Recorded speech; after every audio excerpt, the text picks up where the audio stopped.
हामी त सिद्धान्तको आधारमा कुरा गर्ने कुनै यहाँ अरू खालले गर्दाखेरि त बे अर्थको गफ मात्रै हुन्छ, त्यो गफ गर्न कुनै औचित्य पनि छैन।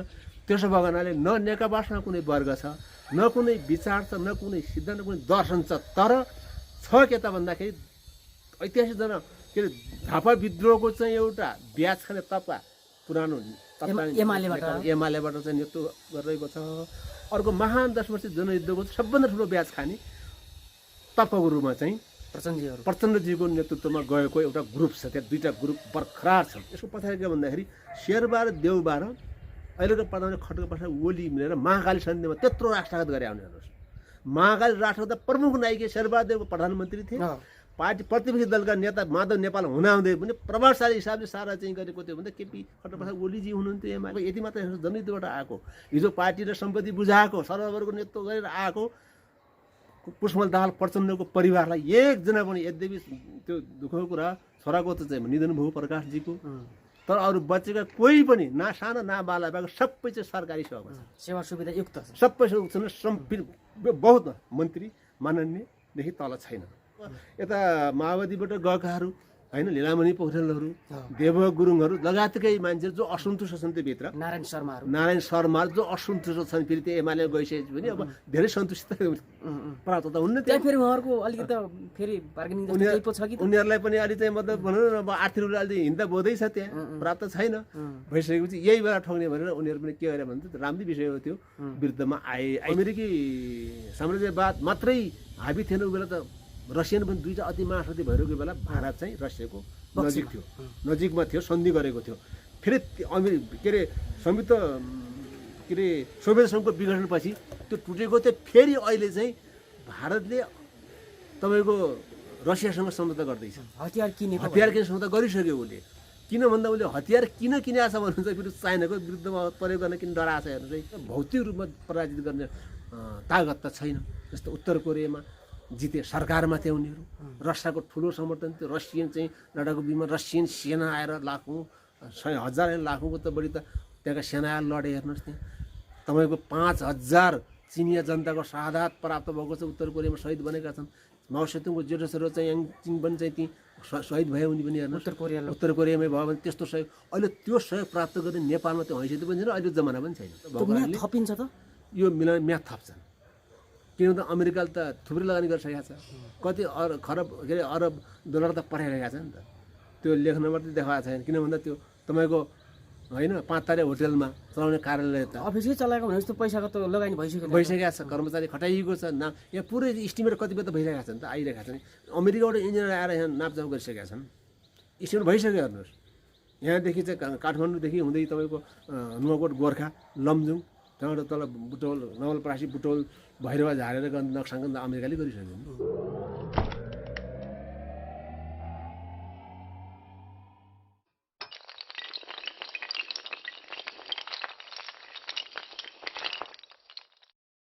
दर्शकवृन्द, आज हामी फेरि एउटा बहसमा जम्मा भएका छौँ। नेपालको वर्तमान राजनीतिक अवस्थाको बारेमा कुराकानी गर्नेछौँ। सरकार यति बेला सङ्कटमा परेको छ। सत्तारूढ पार्टीभित्रै पनि विविध विषयमा बहसहरू भइरहेका छन्, छलफलहरू भइरहेका छन् र एक ढङ्गले उनीहरू वैचारिक हिसाबले, राजनीतिक हिसाबले सङ्कटमा छन्। यो सङ्कट के हो? के को आधारमा यो सङ्कट पैदा भएको हो? उनीहरू कम्युनिस्ट भन्छन् के उनीहरूले कम्युनिस्टको सिद्धान्त अनुसार सरकार चलाएका छन् वा आफ्नो पार्टी चलाएका छन् त? यो खासमा यो समस्या के हो भन्ने विषयमा चिरफार गर्नेछौँ। आजको बहसमा हामीसँग क्रान्तिकारी माओवादीका एकजना नेता तथा राजनीतिक विश्लेषक हस्तबहादुर केसी हुनुहुन्छ। हस्त सर, हामी कार्यक्रममा यहाँलाई स्वागत गर्न चाहन्छु। धन्यवाद। आराम हुनुहुन्छ? हजुर, म ठिकै छु। मैले थोरै भूमिका पनि बाँधेँ। यति बेला नेपालको राजनीतिमा खास गरी सत्तारूढ पार्टीभित्र र त्यसले चलाएको सरकारमा असाध्यै सङ्कट देखा परेको छ। भन्नेहरूले यसलाई एमसिसीको कारणले सङ्कट देखा पर्यो पनि भन्छन्। अर्को थरी मान्छेहरू चाहिँ वैचारिक राजनीतिक सङ्कट हो पनि भन्छन्। अर्को थरीले यो एउटा चाहिँ अवसरवादीहरूको त्यो झुन्ड थियो, तिनीहरूले जनतालाई एक ढङ्गको चाहिँ लोलोपत्तो देखाएर चुनाव जितेका थिए र ती सबै उदाङ्गो भइसकेपछि उनीहरू अहिले सङ्कटमा परेका छन् भन्ने एउटा खालको बहस छ। तपाईँ एकजना कम्युनिस्ट राजनीतिबाट लामो समय गुजारेर आउनुभएको छ। धेरै गहिरो अध्ययन पनि गर्नुभएको छ। खासमा अहिले केपी ओली र प्रचण्ड बिचको अथवा त्यो दुईवटा समूह जुन छ ती दुईवटा समूह बिचको खासको अहिलेको झगडाको मुख्य चुरो चाहिँ के हो बताइदिनु पर्यो। पहिलो नम्बरमा अत्यन्तै महत्त्वपूर्ण चाहिँ प्रश्न गर्नुभयो। तपाईँको यो लोकप्रिय सञ्चार माध्यम मार्फत चाहिँ नेपाली जनतालाई अब हाम्रा विचारहरू मेरा विचार दिनुको निम्ति म धन्यवाद दिन चाहन्छु। दोस्रो नम्बरमा अहिले डबल नेकपा अर्थात् सत्ताधारी नेपाल कम्युनिस्ट पार्टीका दुईटा अध्यक्ष प्रधानमन्त्री समेत रहेका खड्गप्रसाद ओली र पुष्पकमल दाहाल प्रचण्डका बीचमा अत्यन्तै ठुलो लडाइँ झगडा घम्साघम्सी भएका चाहिँ समाचारहरू प्रकाशनमा आइरहेका छन्। त्यसले गर्दाखेरि आजको नेपालको राजनीति चाहिँ अत्यन्तै त्यतातिर चाहिँ डुरिरहेको छ। एकातिर यो कोभिड-19 को कहरले नेपाली जनता तराई तराईमा छन्, सङ्क्रमण हुनेको सङ्ख्या बढिरहेको छ, मर्नेहरूको सङ्ख्या पनि बढिरहेको छ, आर्थिक रूपले ठुलो भ्रष्टीकरण भएको छ। यस्तो बेलामा जुन त्यो सत्तारूढ पार्टी जो नेपाल कम्युनिस्ट पार्टीको नाममा चलेको छ र जसलाई 2/3 बहुमतको सरकार पनि बनाइएको छ, त यस्तो अवस्थामा दुईटा पार्टीका दुईटा अध्यक्ष भएको यस्तो लडाइँ किन छ भन्ने कुराको सवालमा तपाईँको पर्सनल जिज्ञासा मात्र नै, यो वास्तविकता पनि तपाईँले प्रश्न गर्नुभयो।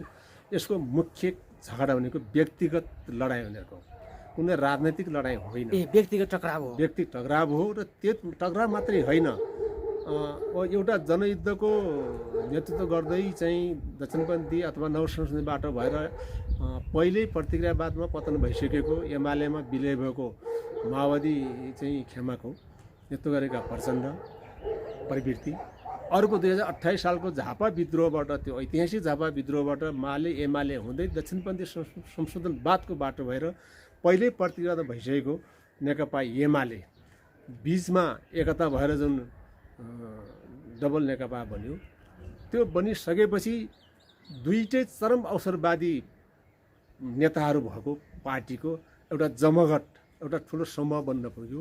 त्यो भित्र मौलाएको चरम अवसरवादको परिणत अहिले चाहिँ देखा परेको छ बाहिर। यसलाई राजनैतिक रूपले हेर्दाखेरि सत्तारूढ पार्टी भएको कारणले झापा युद्धदेखि आएर अहिलेसम्म एमाले हुँदै पटक पटक सरकार सञ्चालन गरेका, संविधान बनाएका, यी सबै कारणले गर्दाखेरि चाहिँ र अर्कोतिर 10 वर्ष जनयुद्ध गरेर आएको चाहिँ प्रचण्ड जस्तो एउटा राजनैतिक व्यक्ति भएको शक्ति समेत त्यहाँबाट के भइरहेको छ भन्ने बारेमा नेपाली जनतामा र भनौँ विश्व दुनियाँलाई चाहिँ बडा चमत्कार जस्तो भइरहेको छ। अर्कै चाहिँ मतलब महसुस भइरहेको छ। यसमा कुनै नौलो कुरो छैन। किन भन्नुहुन्छ भने यो कम्युनिस्ट पार्टी नै होइन।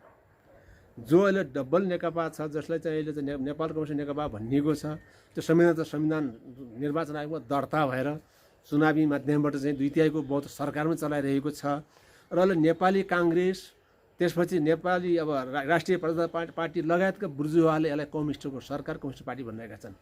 हामी क्रान्तिकारी कम्युनिस्टहरूले र खास गरी परिवर्तनशील कामी जनताहरूले चाहिँ यसलाई कम्युनिस्ट पार्टी मान्दैनन्। यो त एउटा चाहिँ मतलब दक्षिणपन्थी संशोधनवादको बाटो भएर प्रतिक्रियावादमा चाहिँ पतन भइसकेपछि अहिले प्रतिक्रियावादी सत्ता सञ्चालन गरेर त्यति मात्र होइन, फाँसीवादी सत्ता चलाइरहेको एउटा चाहिँ प्रतिक्रान्तिकारी सत्ता हो। त्यसो भए त्यो सत्ताभित्रका नेताहरूमा अहिले जो लडाइँ छ, त्यो लडाइँ भनेको भागभण्डाको लडाइँ हो, बिल्कुल भागभण्डाको लडाइँ हो। सैद्धान्तिक मतभेदका कारणले जन्मेको विवाद होइन हो। कम्युनिस्ट पार्टीहरूमा विभिन्न खालका विचारहरू चाहिँ त्यहाँ पैदा हुन्छन्। समाजमा चलेको वर्ग सङ्घर्ष र राष्ट्रिय अन्तर्राष्ट्रिय परिस्थिति अनुसार चाहिँ त्यहाँ खास गरी वर्गीय समाजमा वर्गीय प्रभावहरू त्यहाँ पर्न जान्छन् र त्यहाँ पार्टीभित्र दुई लाइन सङ्घर्षका रूपहरू पनि देखा पर्छन्, अथवा पार्टीभित्र वाद विवाद प्रतिवादका विषय पनि बन्छन् र मूलतः पार्टीमा धेरै विचार आउँछन्। त्यसलाई सही ढङ्गले सञ्चालन गर्ने कम्युनिस्ट पार्टीमा पद्धतिहरू छन् अनि त्यसका चाहिँ विधिहरू छन्, त्यसमा हल गरिन्छ। तर यो कम्युनिस्ट पार्टी नभएका कारणले चाहिँ जो विवाद आएको छ त्यहाँ त्यस्तो खालको बाह्य प्रभाव परेर होइन, कुनै वर्गीय खालको प्रभाव परेर होइन।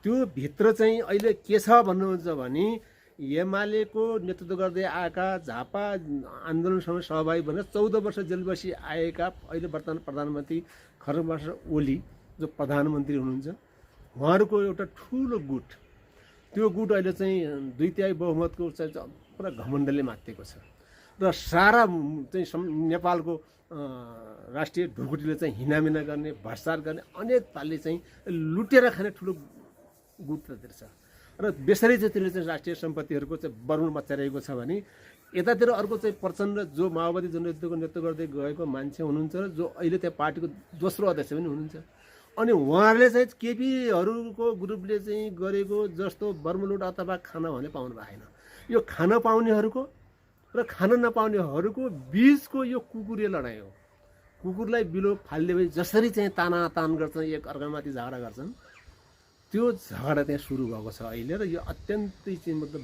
घनीभूत रूपले गइरहेको छ भनेपछि यो उहाँहरूभित्रको वैचारिक सैद्धान्तिक छलफल बहस त्यो खालको विचार समूह बनाएर भएको छलफल होइन कि होइन सरकारमा को जाने सरकारमा के भन्नुहुन्छ यिनीहरू चाहिँ जो सरकारमा छन् अहिले नेकपा छ सरकार बन्नुभन्दा पहिले जब एकातिर चाहिँ नेपाल कम्युनिस्ट पार्टी अब माओवादी केन्द्र र तत्कालीन नेकपा एमालेका बीचमा 2074 सालको तपाईँको चाहिँ वैशाख 17 गते वामपन्थी चुनावी एकता गरेर चुनावमा गइसकेपछि दुईटै पार्टीहरूले चाहिँ अब संयुक्त रूपमा गइसकेपछि राम्रो परिणाम ल्याए त्यहाँ 275 सिट भएको झन्डै 275 सिट भएको चाहिँ प्रतिनिधि सभामा अथवा संसदमा उनीहरूले नेपाली के अरे नेकपा एमालेको तर्फबाट 121 जना सभासदहरू त्यहाँ विजयी भए भने अर्कोतिर चाहिँ नेपाल कम्युनिस्ट पार्टी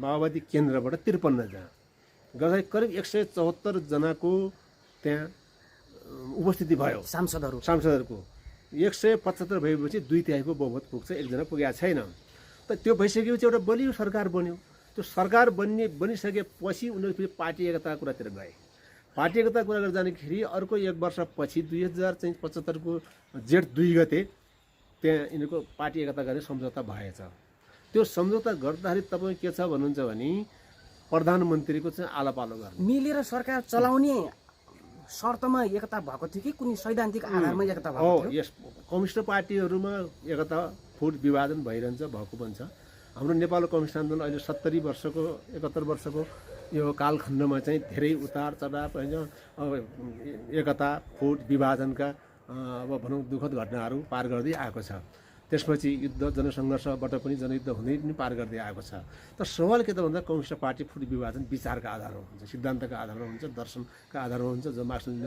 हामी अहिले माओवाद भनिरहेका छौँ लिइरहेका छौँ भने मार्क्स लेनिनवाद मात्रै पद सिद्धान्त मान्ने कम्युनिस्ट पार्टीहरू पनि त्यहाँ पद्धतिहरू छन् त्यो पार्टी चलाउने एउटा जनवादी केन्द्रीयताको सिद्धान्त पनि छ कम्युनिस्टहरूसँग तर तिनीहरूसँग चाहिँ यो कुनै कुरो लागू हुँदैन किन भन्दाखेरि दुईटै कम्युनिस्ट पार्टीबाट विचारबाट उनीहरू विचलित भइसकेका थिए विचार सिद्धान्त मार्क्स लेनिनवाद र माओवादलाई चाहिँ परित्याग गरेर प्रचण्डको जीको नेतृत्वमा गएको चाहिँ माके त्यहाँ सामेल भएको उता पहिले मार्क्स लेनिनवाद भन्दै आएको तर माओ विचारधारा पनि पार्टी स्थापना कालदेखि 2006 सालदेखि नै मान्दै आएको माओ विचारलाई पनि चाहिँ त्यागेर उनीहरू एउटा बुर्जुवा सोसल डेमोक्रेटिक पार्टी रूपमा रूपान्तरण भएर प्रतिक्रियावादमा पहिल्यै पतन भइसक्यो एमाले थियो त एमाले र माओवादीको एकता भनेको कुनै सैद्धान्तिक रूपमा राजनैतिक रूपमा वैचारिक रूपमा मार्क्सवादी दर्शनका आधारमा नेपाली जनतालाई चाहिँ नयाँ जनवादीको क्रान्तिको बाटो हुँदै वैज्ञानिक समाजवादमा पुर्याए त्यहाँबाट साम्यवादमा पुर्याउने महान लक्ष्य र योजनाका साथ एकता भएको हो जसरी तरिकाले चाहिँ सरकारमा जाने बहुमत पुर्याउने चुनावमा जाने बहुमत पुर्याउने त्यो पनि 2/3 बहुमत पुर्याएर चाहिँ आफ्नो एउटा बलियो सरकार बनाएको देखाएर तर कम्युनिस्ट पार्टीको नामबाट भनेर संविधान लेख्नु भएको छ अनि यो के त जनतालाई होइन अब समाजवाद त चाहिँ भारतीय संविधानले समाजवाद लेखेको छ त्यति मात्र हिटलर जो चाहिँ हिटलर फाँसीवादी उसको विचारका हिटलर जर्मन हिटलरले पनि आफूलाई समाजवादी भन्थे संसारका धेरै मुलुकमा चाहिँ समाजवादी भन्ने गर्दछन् तर समाजवादको व्याख्या र विश्लेषण मात्र होइन त्यसको प्रयोग गर्ने भनेको 3वटा छन् समाजवादका विश्लेषणहरू अथवा तहहरू एउटा चाहिँ सामन्ती समाजवाद हुन्छ सामन्तहरूले पनि समाजवादी कुराहरू गर्ने गर्छन् सामन्तहरूले पनि समाजवाद भन्छन् बिल्कुल भन्ने गर्छन् तपाईँको सामन्तहरूको समाजवाद त्यो बुर्जुवा भन्दा पनि आज माथिको सामन्त अधिनायकवादी हुन्छ त्यसपछि चाहिँ बुर्जुवाहरू भनेको पुँजीवादी समाजवाद हुन्छ पुँजीवादी समाजवाद पनि पुँजीपति वर्गहरूले नै समाजवाद भन्ने केही छुटहरू मजदुरहरूलाई दिने ट्रेड युनियन खोल्न दिने शिक्षा स्वास्थ्य यातायातमा जनतालाई छुट दिने मुख्यतः चाहिँ मजदुरहरूलाई ट्रेड युनियन मार्फत चाहिँ आन्दोलनलाई मत्थर पारेर त्यो सहुलियत दिएर चाहिँ लैजाने खालको हुन्छ त्यो समाजवाद जस्तो अहिले भारतमा पनि भन्छ श्रीलङ्का पनि भन्छन् पश्चिम पुँजीपतिहरूको समाजवाद हो त्यो त्यसपछि अर्को समाज भने वैज्ञानिक समाजवाद हो त्यो मार्क्सवाद लेनिनवाद आजको युगको चाहिँ विचार विकासको आधारमा माओवादको विकास भएको माओवादलाई पद र सिद्धान्त मान्ने कम्युनिस्ट पार्टीहरूले चाहिँ भन्ने समाजवाद त्यो भनेको कम्युनिस्टहरूको वैज्ञानिक हुन्छ समाजवाद हो, त्यो हुन्छ तर त्यो वैज्ञानिक समाजवाद भनेको सर्वहारा वर्गको अधिनायकत्व सर्वहारा वर्गहरू कम्युनिस्ट पार्टीको नेतृत्वमा सरकारमा गइसकेका हुन्छन् अनि सर्वहारा वर्गको अधिनायकत्वको अन्तर्गत चल्ने जो समाजवाद हो त्यो वैज्ञानिक समाजवाद हुन्छ जो चाहिँ बुर्जुवा वर्ग हो त्यो बुर्जुवा वर्गको अथवा सामन्त वर्गको अनि बुर्जुवा वर्ग अधिनायकत्वको पुँजीपति वर्ग अधिनायकत्व भएको शासन प्रणाली भएको देशमा गर्ने भनिने समाजवाद भने त्यो बुर्जुवा खालको समाजवाद हो अहिले केपी त्यसो भएको हुनाले यिनीहरूले भन्नुभएको अहिले समाजवादको प्रचण्डजीले व्याख्या कस्तो? अथवा चाहिँ तिनीहरूले अब यो तत्कालीन यो वर्तमान पार्टीले जो भनेको छ नि नेकपाले अँ। यो समाजवाद भनेको चाहिँ बुर्जुवा खालको समाजवाद हो यिनीहरू संसदीय व्यवस्थालाई मान्छन् नाम कम्युनिस्ट पार्टीको राखिएको छ मार्क्सवाद लेनिनवादलाई चाहिँ पद सिद्धान्त भनिएको छ त्यसपछि चाहिँ हिजो माओवाद भन्दै आएको माओवादबाट गएको ग्रुपले छोडिदिएको छ उता जनताको बहुदलीय जनवाद भन्ने सिद्धान्तमा उसले छोडेको छ र अहिले दुवैलाई मिक्साएर चाहिँ यो जो नेकपा बनेको छ यो वर्ग कुनै वर्गीय पार्टी हो यो निवर्गीय पार्टी हो कम्युनिस्ट पार्टी सर्वहारा वर्गको राजनैतिक अग्रदस्तामा लिन्छ लेनिनले यसलाई चाहिँ परिचालन गर्नुको निम्ति थप उहरू सिद्धान्तहरू बनाउनु पर्छ लेनिनवादी सङ्घर्ष सिद्धान्त भनिन्छ यी सबै कुराहरूको चाहिँ बाट परिचालन मानिन्छ यो कुनै पनि त्यसमा परिचालित छैन त्यसो भएकोले चाहिँ यो कम्युनिस्ट पार्टी होइन यो बुर्जुवा पनि नभएर यो त कस्तो भन्छ निवर्गीय भन्नु मतलब यसो कुनै वर्ग छैन अहिले किन भन्नुहुन्छ सत्तामा अहिले को छ भन्दाखेरि कम्युनिस्टको नामबाट नेकपा छ अनि वर्ग आधार कम्युनिस्ट होस् या बुर्जुवा होस् या सामन्त होस् या कुनै पनि राज्य व्यवस्थामा त वर्ग आधार हुन्छ सम्बन्धित वर्गको राजनैतिक चाहिँ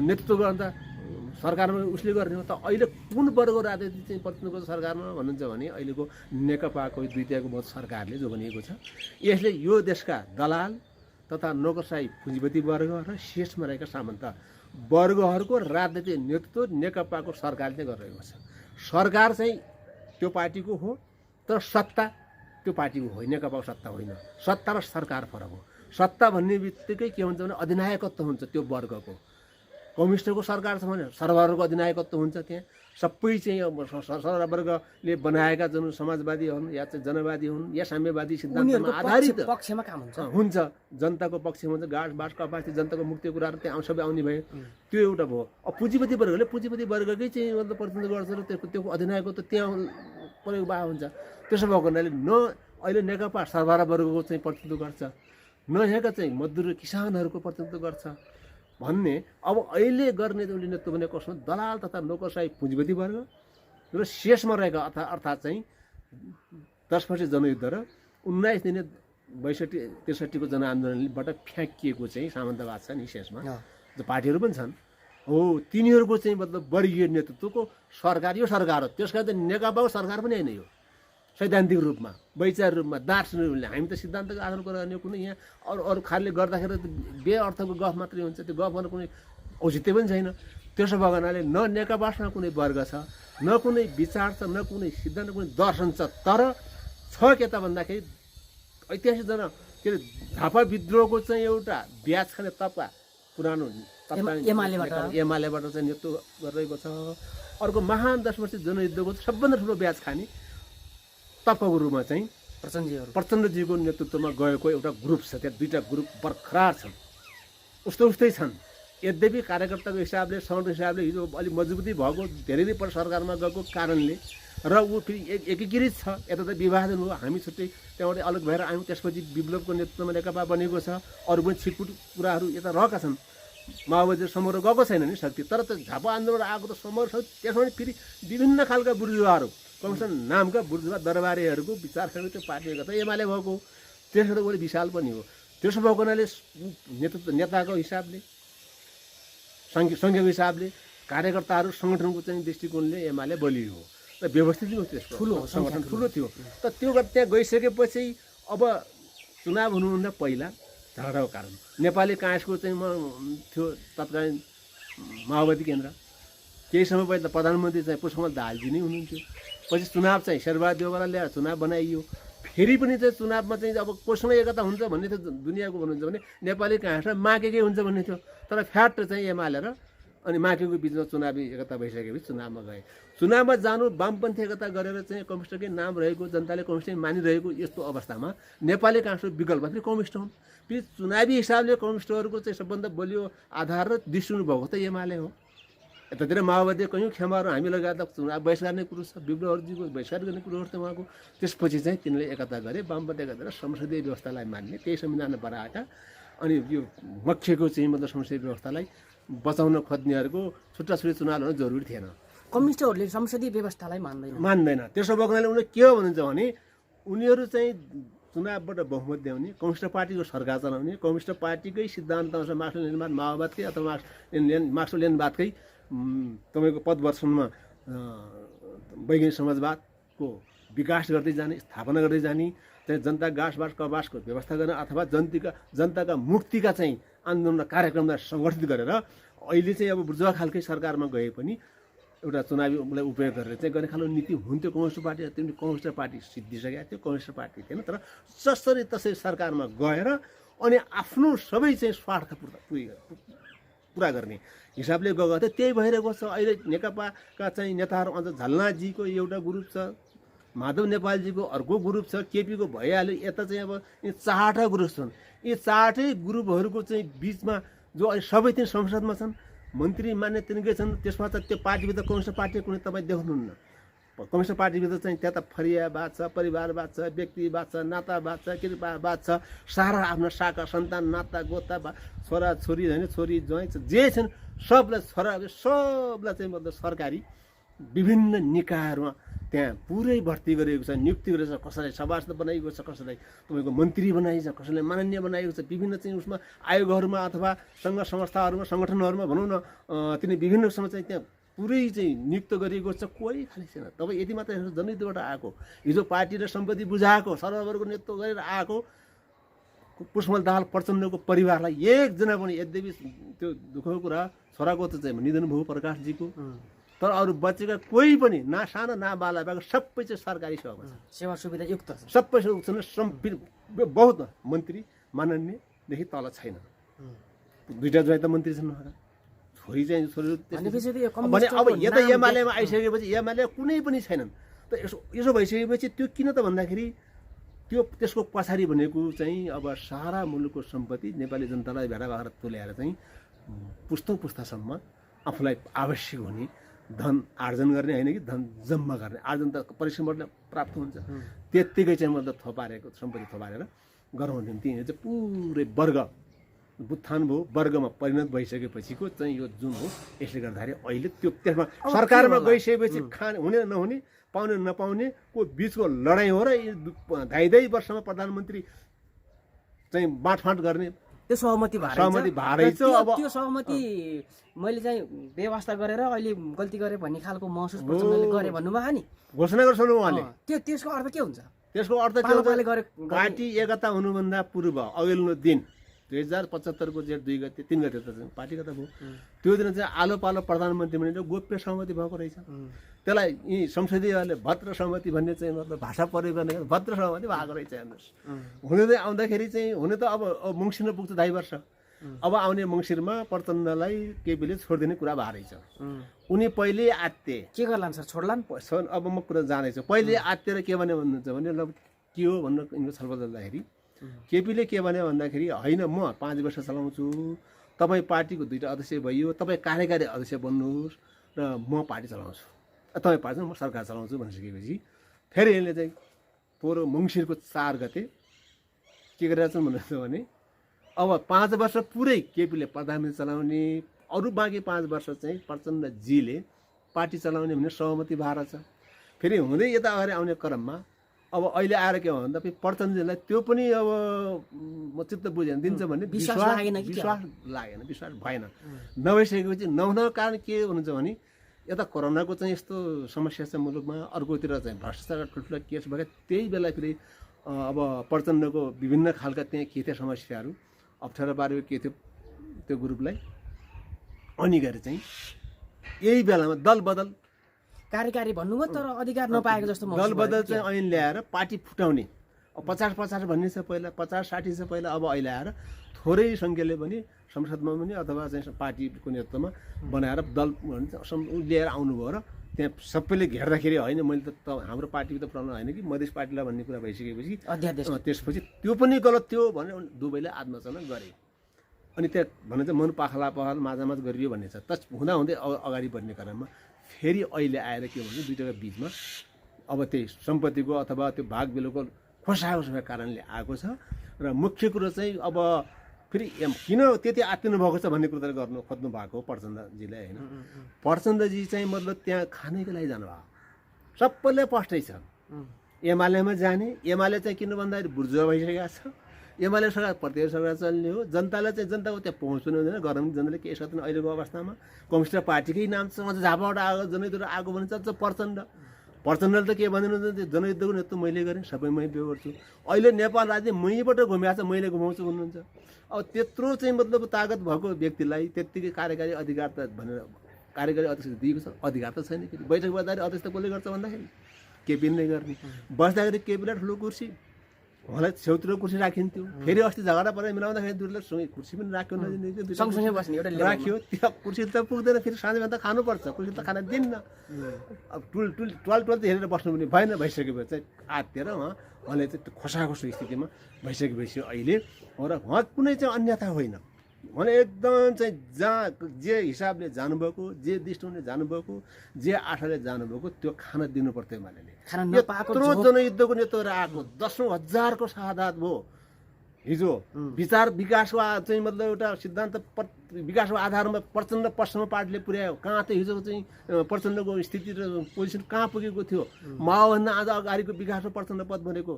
तपाईँको चाहिँ गोन्जालो विचार जो पेरु कम्युनिस्ट पार्टी चाहिँ साइनिक पार्टीले बनाएको थियो कम्युनिस्ट गोन्जालो विचारलाई, त्योभन्दा अझ अगाडिको विचार हो नि त, अगाडिको परिस्थिति विचार हो, त्यहाँ पुर्याएको थियो। तर अब विचार गरेपछि सबै सिद्धिएपछि माओले भन्नुभयो भने कम्युनिस्ट माओले होइन विचार सिद्धियो सबै सिद्धिन्छ, सबै सिद्धिसकेपछि कहाँ जाँदा एमाले जाने कुरा भयो।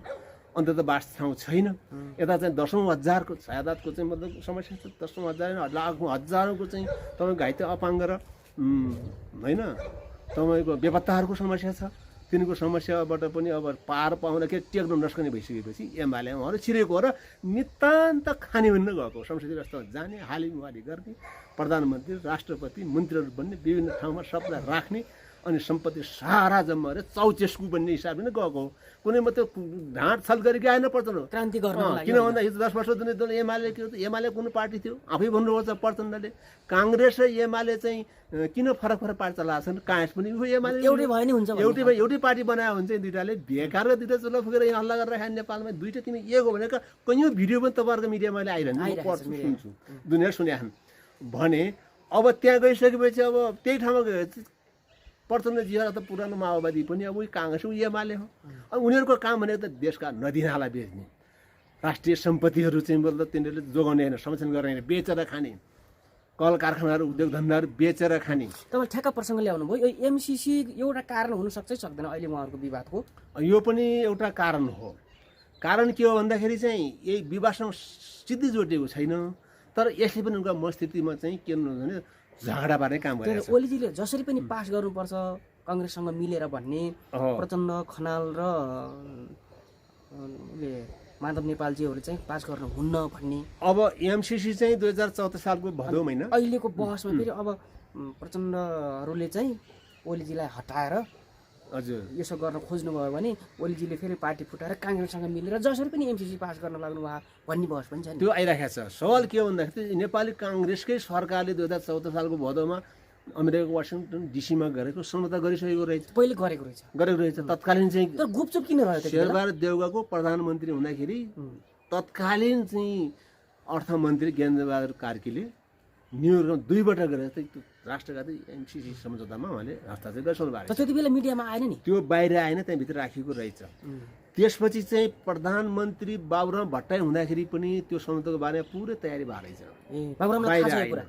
जति बेला हामी त्यो एउटै पार्टीमा थियौँ, पार्टी एउटै थियो, म प्रधानमन्त्री हुनुहुन्थ्यो, यद्यपि वैचारिक सङ्घर्ष त्यो चलिरहेको थियो, अन्तर्सङ्घर्ष थियो। त्यसपछि फेरि चाहिँ काङ्ग्रेसकै पालामा काङ्ग्रेसको प्रधानमन्त्री पुष्पकमल दाहालजी पनि हुनुहुन्थ्यो, उहाँले पनि यसलाई संयुक्त सरकार काङ्ग्रेस हुँदाखेरि उहाँले पनि पहल गरिरहनु भएको थियो तर चाहिँ फेरि बाँडफाँडको हिसाबले प्रधानमन्त्री देवललाई बनायो पछाडि पर्नु त्यही बेला चाहिँ त्यहाँसम्म त पारित भएको रहेछ त्यो पारितको बारेमा त अब त्यो 77 पेजको तपाईँहरूले हामीसँग अध्ययन गरिसकेका छौँ कस्तो छ भन्ने कुराको बारेमा अब त्यो हाम्रो राष्ट्रिय स्वाधीनता हाम्रो सार्वभौमिकताको निम्ति त्यो अत्यन्तै खतरनाक हुने भयो घातक हुने भएको कारणले नेपालमा चाहिँ अमेरिकी सेना यहाँ ल्याउने अथवा नेपाल अमेरिकी सेनाको क्रियास्थल बन्ने कुरा निश्चित छ र अमेरिकी कोलोनी चाहिँ अथवा उपनिवेश बन्ने निश्चित भइसकेपछि हामी क्रान्तिकारी कम्युनिस्ट पार्टीहरू आम जनताले त्यसको विरोध गर्न थाले विरोध भइसकेपछि चाहिँ अब त्यहाँ पार्टी विभिन्न ग्रुपहरू थिए ग्रुपमा जस्तो चाहिँ सुरुमा त्यहाँको राष्ट्रियताको सवालमा खालि एमसीको विरुद्धमा चाहिँ पहिलाका उप प्रधानमन्त्री हुनु होइन पार्टीका थाइसन सदस्य भीमरावले अगाडि बढाउनुभयो सरको विरोध गर्दै आउनु व्यवस्थित गर्दै जानुभयो त्यो कुरा उहाँहरूलाई त्यो ठिक कुरा छ त्यो गर्दै आइसकेपछि पछि त पार्टीभित्र ठुलो विवाद भयो अनि त्यसपछि अब यता माओवादीबाट गएकाहरू होइन लीलामणि पौडेलहरू देव गुरुङहरू लगायतकै मान्छेहरू जो असन्तुष्ट छन् त्योभित्र नारायण शर्माहरू जो असन्तुष्ट छन् फेरि त्यो एमाले गइसकेपछि पनि अब धेरै सन्तुष्ट प्राप्त त हुन्न त्यहाँ फेरि उहाँहरूको अलिकति फेरि बार्गेनिङ उनीहरूलाई पनि अलि चाहिँ मतलब भनौँ न अब आर्थिक रूपले अलि हिन्दा बोधै छ त्यहाँ प्राप्त छैन भइसकेपछि यही बेला ठग्ने भनेर उनीहरू पनि के गरे भने त राम्रै विषय हो त्यो विरुद्धमा आइसकेपछि पार्टीमा थाई समिति बैठक बसेर यो एमसीको बारे व्यापक चलाउँदाखेरि यसलाई एउटा आयोग गठन गर्ने त्यसको चाहिँ समग्र पक्षको हेर्ने त्यसका धारा उपधारा कति बेफाइदा छ कति फाइदा छ नेपाललाई यो आर्थिक कार्यक्रम राजनीतिक कार्यक्रम सैन्य कार्यक्रम के हो गरेर त्यसको सुझावमा गर्ने भने नेतृत्व गरे झलनाथजीको नेतृत्व बनाए 3 सदस्य सुझावमा त जस्ताको तस्तै पास गर्न सकिन्न भनेर सुझाव दियो त हो त्यो सुझाव आउँदाखेरि त्यो मान्न तयार नभएको भन्ने के यस्ता बुँदा छन् कि राष्ट्रको चाहिँ घातक छन् र यसलाई सच्याएर त्यसलाई हटाएर गाउनुपर्छ सुझाव दिएको छ अनि त्यो सुझावलाई चाहिँ तिनले बाहिर प्रकाशित पनि अब कता कता गरिसकेका छन् त्यसपछि पार्टीले अध्ययन गरेर टुङ लाउने काम गरेको छैन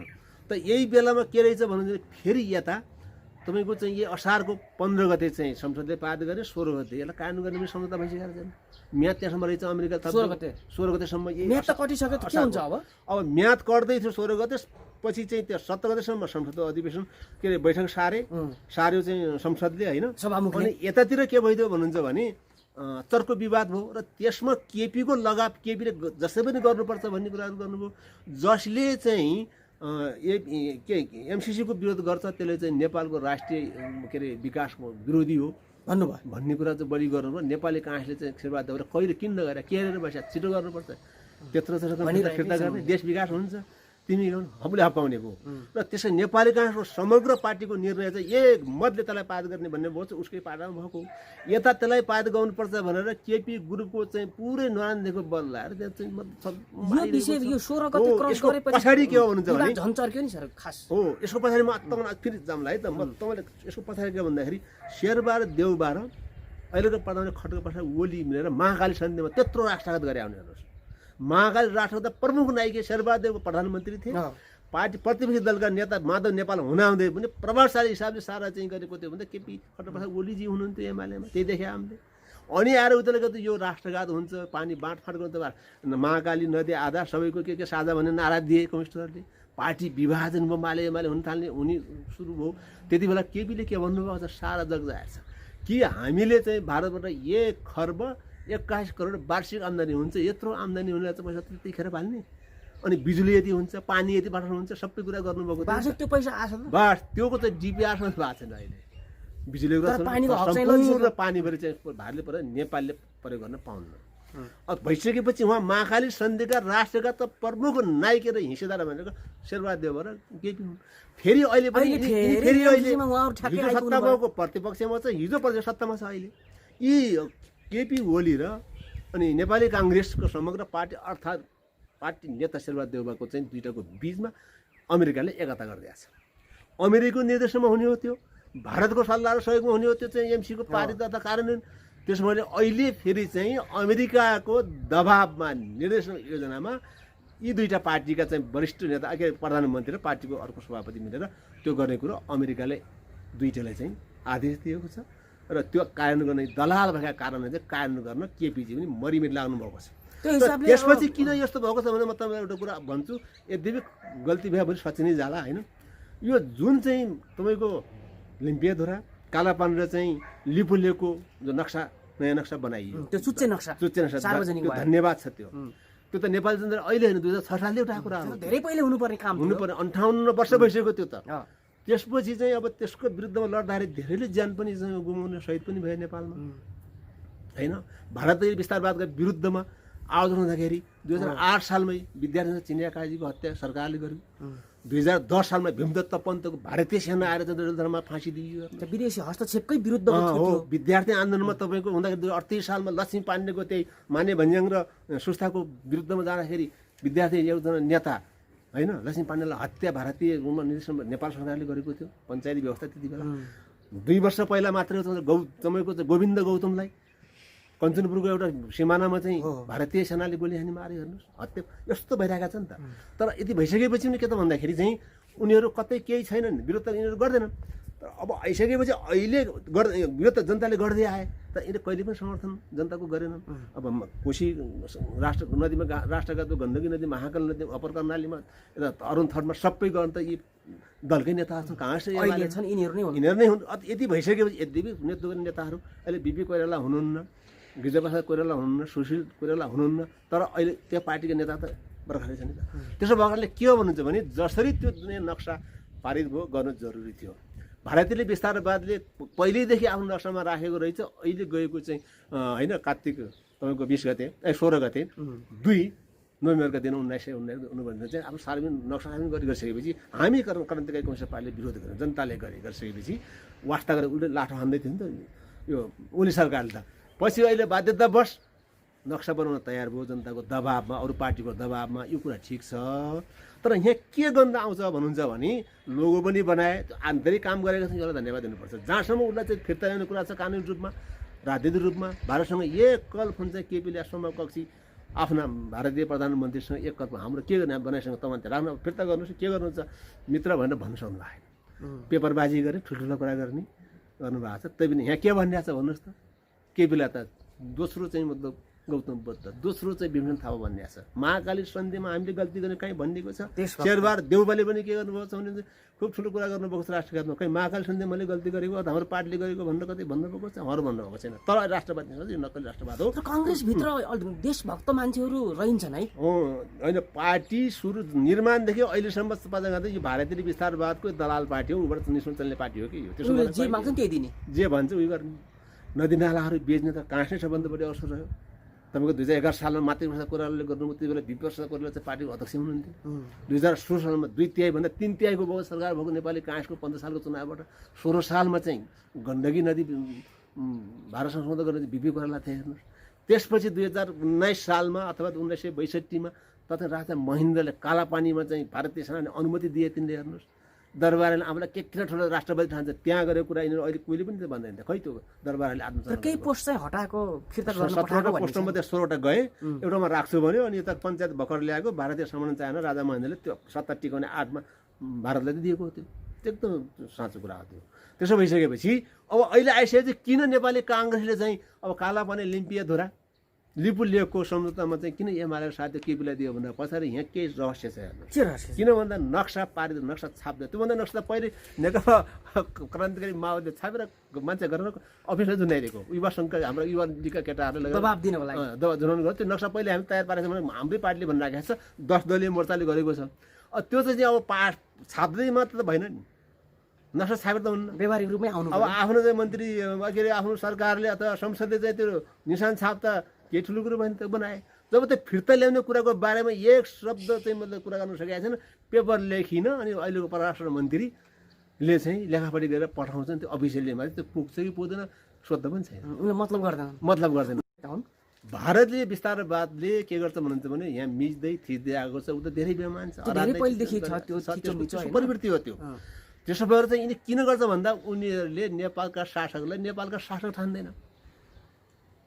मुख्य कुरो नि उसले त किन भन्दा यहाँका सरकार त गठन गरेको त भारतले भन्छ, यिनले पनि त्यही नै मान्छ आफूलाई पनि। भारतद्वारा अहिले भर्खरै केपीले चाहिँ हुने बित्तिकै केपीले के भन्दा मलाई भारतले अटाउन खोज्यो, भारतले मलाई निकाल्दैछ भनेर भन्नु। ऊ मालिक जस्तो भन्नुभयो, मालिक जस्तो भन्नुभयो। त्यत्रो सक्छ 2/3 बहुमत मलाई फाल्नु सक्ने ठाउँ कहाँनिर छ? संविधानले पनि त दिन्न। त्यसपछि यता आइसकेपछि तपाईँको के भन्नुहुन्छ, प्रचण्डले के भन्नु, भारतले पनि हामीले विरोध गरे हो, भारतले गरे भने हामीले गरे हो। त्यसको अर्थ के हुन्छ भनिसकेपछि चाहिँ अब अहिले के भन्छ भने त्यो उसका पछि चाहिँ त्यो केपीका समर्थक युवाहरूले चाहिँ प्रचण्डलाई चाहिँ भारतीय दलाल मुर्दाबाद नारा जुलुस गराइन्छ। अब आज त सायद ठाउँ ठाउँ पुत्ता चलाउँछन्। त्यस्तो छ, यिनी मिल्नेमा धेरै हुन्छ त्यहाँ। कारण के त भन्नुहुन्छ भने यो सबै चाहिँ यी केपी हुन् या माधव नेपाल या झलनाथ या चाहिँ अब प्रचण्ड यी भारतकै यिनी चाहिँ सोखा दलाल हुन्, इमान्दार दलाल हुन्। अब के गर्न सक्छ त्यसो भएपछि तपाईँले के भन्न खोजे मैले भन्नुहुन्छ भने किनभने त उसले भन्नुहुन्छ भने अब अर्को भन्ने उपाय त केही छैन। मलाई खाना चाहिँ यति चाहियो उति चाहियो भन्दा जनताले नपत्याउने, भारतसँग त धेरै कुराहरू छ, पहिलेदेखिको लेगेसी पनि छ भन्दाखेरि मान्छे हो साँच्चै गरेको भारतले पनि हुन्छ। त्यसपछि प्रचण्डले केपी जस्ता फ्यान्तुलालाई चाहिँ एक शब्दले उडाइदिन्छ। को र केपी के गरे प्रचण्डको सामु भनेर पत्याउने मान्छे त्यहाँ यता हप पाउनु पनि सकिन्छ प्रचण्डले, राजनीतिक कुरो त भएन त्यहाँ। त्यस भने पनि प्रचण्डले के भन्नुभयो, अत्यन्तै अहङ्कारी घमण्डी भएछ, हप्काउनु पनि जानुभएछ केपीलाई। अनि केपीका मान्छेले चाहिँ हामीलाई हप्काउने, हिजोको जनयुद्धको धाग देखाउने उनले पनि भने।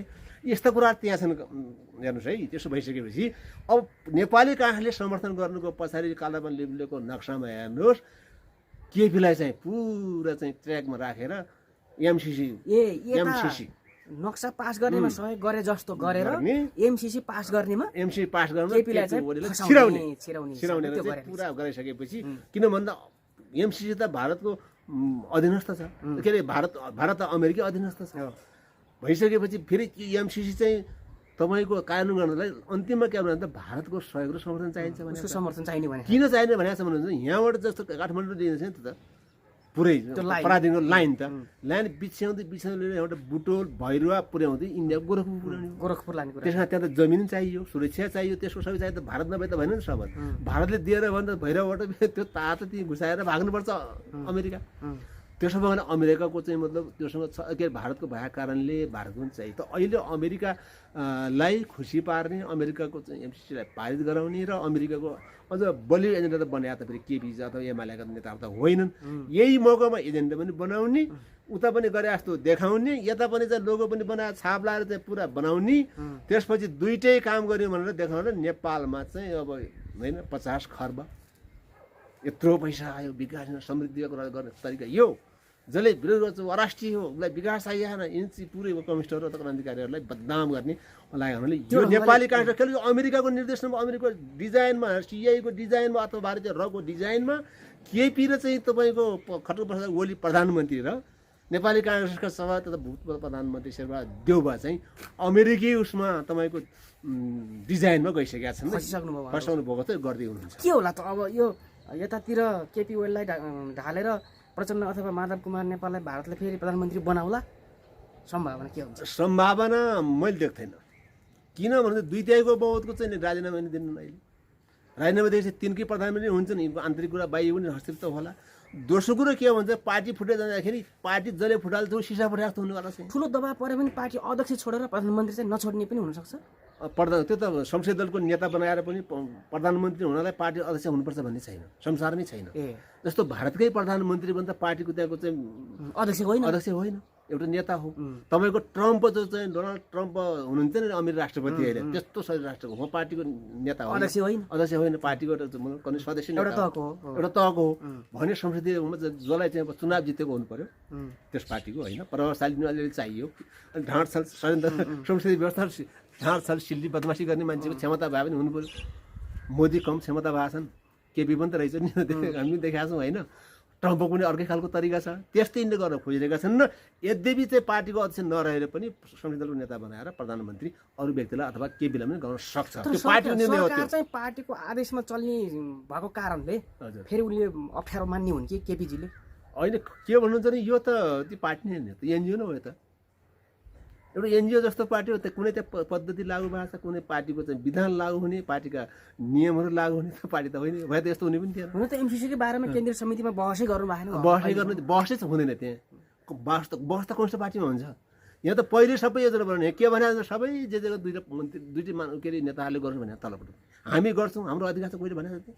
तपाईँको कतिवटा चाहिँ छन् नि, पहिला माग गरे बैठकको थाइसँग त 20 जनाले 40-50 जना कति छन्, तिनीहरूले के भन्छ अहिले सब जिम्मा हामी दुईवटा नेतालाई दिएको छौँ, उहाँले आफ्नो मन पखाला पार्न सबै जे गर्नु उहाँले गर्नु भनेको छ। पार्टीले गर्छ त भनेको छैन नि। तर अरू केन्द्रीय कमिटी 400 जना केन्द्रीय कमिटी छ। केन्द्रीय कमिटी तपाईँको थाई समिति अनि चाहिँ सचिवालय अथवा अध्यक्ष उपाध्यक्ष बनाएको छ त्यहाँ। तर त्यो पार्टीमा भन्छ किन भन्दाखेरि कम्युनिस्ट पार्टीको विधानमा के हुन्छ भन्नुहुन्छ भने जनवादी केन्द्र सिद्धान्त अनुसार पार्टी चल्दाखेरि चाहिँ communist party cadre best party हुन्छ। जनतामा आधारित क्याडर बेस्ट पार्टी भन्नु भने बहुमतले निर्णय गर्ने, बहुमतले निर्णय गर्ने, अल्पमतले चाहिँ पार्टी निर्णयलाई स्वीकार्ने अथवा कार्यान्वयन लागू गर्ने हुन्छ। अनि यहाँ के छ भन्दा अहिलेको यो लिडर बेस्ट पार्टी, लिडरले नेतृत्व गर्ने, लिडरले सबै कुरो लिडर गर्ने, लिडर कार्यकर्तामा जनतामा चाहिँ आधारित होइन, लिडरमा आधारित, नेतृत्वमा आधारित, नेतामा आधारित पार्टी भने कम्युनिस्ट पार्टी होइन। यो त्यो उल्टो पिरामिड जस्तो भयो। उल्टो पिरामिड जस्तो भन्दा यो त कुनै चिज जस्तो छैन यो। अनि त्यसो भएको कारणले चाहिँ अब प्रचण्ड र केपीले जे गर्दै गर्दा प्रचण्ड र केपी जतिका चाहिँ फट्टा सिल्ली संसारमा मोदी पनि छैन। त्यो हिसाबले त उहाँहरू बिक्री हुने भयो अथवा उहाँले गद्दारी गर्नुभयो भने त देशै बर्बाद हो। अब सवाल के त किन यस्तो गर्नुहुन्छ भने भन्दाखेरि केपी प्रचण्ड देउबा जोले नेता हुनुहुन्छ नि उहाँहरू नेपालीको सम्पत्ति हेरी बिक्री भइसकेको छ। साम्राज्यवादी विस्तारवादी बिक्री गर्छ कि अर्काका वस्तु हो, त्यसो नेपाल चलाउन सक्दैन यसलाई, अर्काको वस्तु चलाउन मिल्दैन नि त। अर्काको अधिकार छ। मैले मानु कुनै चिज किनेको छ मेरो अधिकार हुन्छ, तपाईँलाई दिँदाखेरि मैले के गरिदिनुपर्छ कि बेच्नुपर्छ कि जनताले यत्रो भोट यो अहिलेका यहाँका शासक भनेको अहिले जङ्गबहादुर यताका चाहिँ मात्रै जति शासक अर्का बिक्री भएका वस्तु थिए उनकै अनुसारको परेको है। जस्तो भाँडो किने त्यही भाँडोमा चाहिँ मतलब मान्छेले चाहिँ उपयोग गर्छ, उपयोग वस्तु यिनीहरू। त्यसो भएको हुनाले अहिले अमेरिका चाहिँ भारतको निर्देशनमा चल्ने कारण त्यो किन भनिन्छ भने 2/3 बहुमत सरकार भएको संविधान चाहिँ के रहेछ भन्दाखेरि त्यो कुनै पनि बेला संसद बिगाउन कसैले सक्दैन, राष्ट्रपतिले सक्दैन, आफै प्रधानमन्त्री सक्दैन। अहिले संविधान त्यस्तो छ। अनि अर्को चुनावसँग कसैले जति हल्लाउनु खोज्यो सरकार हल्लिन्न अथवा प्रधानमन्त्री हल्लिन्न। तर मलाई भारतले हटाउन खोज्यो भन्दै हिँड्नु हो नि त। मलाई प्रधानमन्त्री हटाउन भारतले खोज्यो भन्नुको पछाडि मलाई भारतले प्रधानमन्त्री बनाएर यहाँका चाहिँ तपाईँको 275 जनाले बनाएर हिँड्छ। नेपाली जनताले त्यत्रो भोट हाले हेर्नुहोस्, ठुलो एउटा चाहिँ नाराज गरे। अब त्यो पनि केही रहन्छ, भारतले गर्दा रहन्छ। किन भन्दाखेरि उहाँको दिमागमा हामीलाई भारतले चला चुनाव त नाटक जस्तो नै भयो। नाटक जस्तो सबै कुरा डिजाइन गर्ने भारत अमेरिका नै हो। अहिले पहिला भारत हो, अहिले फेरि अमेरिका परेको छ। अमेरिका किन परेको छ भने चीनसँग यो समस्या जोडिएको छ। हेर्नुहोस् एमसिसी र यो बिआरआईको जुन कुरा छ नि सर, अब यो अलिकति यसको बारेमा थोरै बताइदिनुहोस् त। बिआरआई भनेको पहिले चाहिँ मतलब यो चाइनाले चीन सरकारले एउटा तरिका अप्नायो कि दक्षिण एसियामा अथवा संसारमा हुने चाहिँ एक क्षेत्र एक बाटो भन्ने बिआरआईको चाहिँ सिद्धान्त थियो। एक क्षेत्र एक बाटो भनिसकेपछि चाहिँ त्यसमा त्यो फेरि राजनैतिक हो, कुनै आर्थिक पनि होइन। राजनीति भइसकेपछि हरेक कुरा जोडिन्छन्, तर चाहिँ त्यो कुनै सैन्य खालको शक्ति पावर गर्ने होइन कि एक अर्कामा चाहिँ व्यापार मार्ग गर्ने, एक राष्ट्र अर्को राष्ट्र जाने, पारमाणु सन्धि सम्झौता जो अन्तर्राष्ट्रिय नियम छन् त्यो अनुसार जाने र संयुक्त राष्ट्रसङ्घको चाहिँ बडापत्र अनुमति बमोजिम जो दिएको छ त्यो अनुसार संसार सबै ठाउँमा जाने बाटो खोल्ने भन्ने कुरा भइसकेपछि लिपु लेक हुँदै उता युरोपतिर बाटो लिने त पहिल्यै पनि सोच भारतसँग गरेका थियौँ नि त। हामीले कम्प्लेन हामी विरोध कारणले त्यो लिपु लेकबाट 2072 सालमा त्यो भाग हुँदै जेठ 2 गते 72 साल जेठ 2 गते चाहिँ चिनिया सरकार र भारत सरकार बिचमा त्यो लिपु लेकमा बाटो सम्झौता भएको थियो।